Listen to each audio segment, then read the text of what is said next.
Previously on Golden Tales Radio. A boy stood before his father's casket. He was 9 years old. On top of the dark walnut wood, folded with careful precision, was a deep navy uniform, the same one his father had worn every morning. The boy asked his mother why his father had gone wearing that. Her answer was short. It was a uniform that someone had to wear. Years passed. The grief stayed. So did the anger. And in the winter of his senior year, the boy walked downstairs with a Marine Corps enlistment application and placed it on the kitchen table. Neither of them spoke. Snow fell outside. The application sat between them, unanswered. That is where we left off. This is what happened next. That night, Sarah did not sleep for a long time. The light under Ethan's bedroom door stayed on well past midnight. She stood in the hallway for a moment, looking at that thin line of light, wondering whether to knock. She decided against it. She returned to her own room and sat on the edge of her bed in the dark. In the 11 years since Michael had been gone, Sarah had made every significant decision alone. She had managed every bill, every parent-teacher conference, every sleepless night when Ethan was sick. She had done all of it without being asked whether she was ready. She simply did what needed to be done. But this felt different. This wasn't a matter of logistics or necessity. This was about who Ethan was choosing to become. And more than that, it was about whether Sarah had the right to stand between her son and something that looked, from the outside, very much like his father. She reached into the drawer of the nightstand beside her bed. Inside was an envelope. Ethan's name was written on the front in Michael's handwriting. Careful, even letters, slightly slanted. Michael had written it the year he joined the fire station, and given it to Sarah with simple instructions. If there ever came a day when it seemed like Ethan might be making this kind of choice, she could give it to him then. Or not. That was up to her.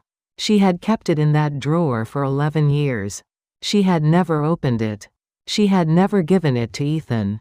She had simply let it remain, the way you let certain things remain when you are not ready to face them, and not ready to let them go. She held the envelope in both hands for a long time. Michael's handwriting pressed through the paper against her palms. Her hands didn't shake, but there was a weight to it that went beyond paper and ink. The next morning, Sarah was already at the kitchen table. When Ethan came downstairs, she had made coffee but hadn't touched it. She was holding the mug with both hands, the steam rising slowly.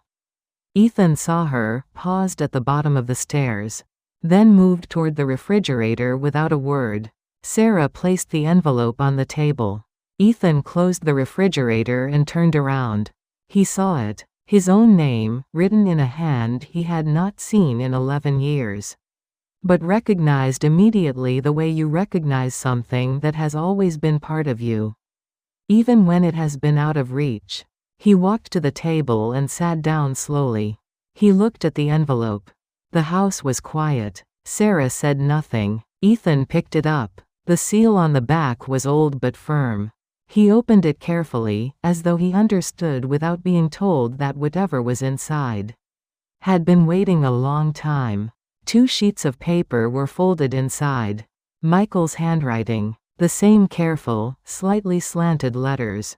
Ethan read slowly. The letter was not long. That was like Michael, no wasted words, no excess. It began by acknowledging that Michael didn't know when Ethan would read it. Maybe he would be 10 years old. Maybe 30. Maybe he would never read it at all. But if Ethan was reading it now, then he was probably trying to make a decision about something important. He wrote about why he became a firefighter. Not in grand terms. In simple terms. What the military taught him was not how to fight. It taught him not to let go of the person next to him. That was the lesson he carried home. And after his second deployment, he asked himself where that lesson belonged. In a life outside of war. The fire station was his answer. He wrote that he did not go to work wanting to die. He went because he wanted to be present for the people who were still living. There is a difference between those two things, he wrote. And that difference is everything. In the final lines, he wrote directly to his son. Whatever Ethan chose, he was already proud. But he asked him to remember one thing. There is a difference between a choice made out of fear and a choice made out of love. If Ethan knew which one was driving him, truly knew, then he would be all right. Ethan set the letter down and looked at it for a long moment. Sarah kept her eyes on her coffee mug. The house remained quiet. Something was shifting inside Ethan. It wasn't dramatic. It didn't arrive with clarity or relief. It was slower than that. More like the way ice changes when the temperature rises by a single degree, nothing visible at first. But something fundamental beginning to move. The anger hadn't disappeared. It was still there. But for the first time, Ethan could feel what was underneath it. He missed his father. Not the idea of him. Not the hero the news had made him into. The actual man. The man with the big quiet hands. Who put antiseptic on scraped knees and didn't say much but was always there. His father had not chosen a stranger over his family. His father had been exactly who he was, a man who could not stand still. While someone needed help, and that was the same man who had made pancakes. And taught him to care for a baseball glove. And sat beside him in the dark when he was scared. Those were not two different people. They were the same person. Living by the same values in every circumstance he encountered. The last lines of the letter stayed with Ethan. A choice made out of fear. A choice made out of love. He turned the question on himself honestly. And the answer, when it came, was simple. He did not want to follow his father into danger. Because he was afraid of what would happen if he didn't. He was not trying to prove anything or escape anything. He wanted to be the kind of man who did not let go of the person next to him. He wanted to carry the lesson his father had carried. Not to die the way his father died. To live the way his father lived. That was the difference. And his father had been right. That difference was everything. Graduation came in May. Ohio's spring arrived late that year. But the day of the ceremony was warm and clear. Rows of folding chairs had been set up on the school's front lawn, and family members filled them. Sarah sat in the third row from the front. She had come alone. The seat beside her was empty. The graduating students entered in formal procession, and among them, Ethan walked in his Marine Corps dress uniform. Deep navy, gold buttons, every crease pressed into sharp precision. He had learned to walk in that uniform during basic training. Shoulders back, eyes forward, measured steps. But when his eyes found Sarah in the crowd, the precision slipped just slightly. He saw his mother. And beside her, the empty seat. He steadied himself. He breathed in once. He kept walking. After the ceremony, Ethan made his way through the crowd to where Sarah was standing. They faced each other without speaking for a moment. Sarah reached up and placed her hand on the shoulder of his uniform. She held it there briefly. That was all. But the weight of her hand said more than words could have carried. Ethan looked at his mother. And he spoke. It's not because I want to die like Dad. It's because I want to live like him. Sarah said nothing in return. But for the first time in 11 years, she smiled. It was the smile of someone on the edge of tears. The kind that costs something to hold together. But it was real. And it was hers. The morning Ethan left for boot camp, the house was still dark. He packed his bag quietly and came downstairs before dawn. Sarah was already awake in the kitchen. They stood together in the hallway for a moment before he left. She held him. He held her back. Neither of them spoke. Before Ethan opened the front door, Sarah turned on the hallway light.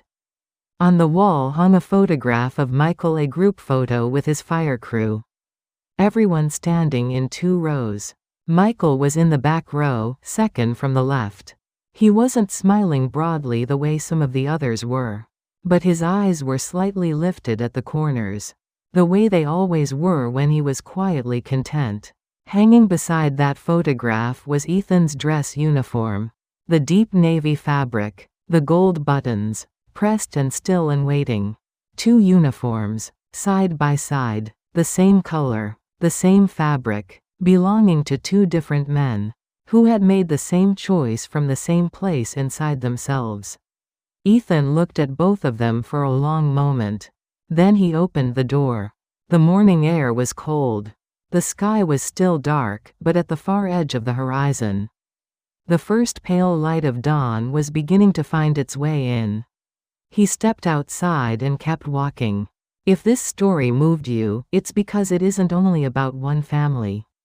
It's about anyone who has ever had to carry a loss they didn't ask for and find their way towards something whole on the other side of it. What Ethan chose was not to follow his father into death. It was to follow his father into life. Into the same kind of presence, the same refusal to look away when someone needed him. Not out of fear, out of love. That was the difference. And it was everything. Thank you for staying with Ethan's story to the end. If it resonated with you, I'd be grateful if you'd subscribe and share your thoughts in the comments.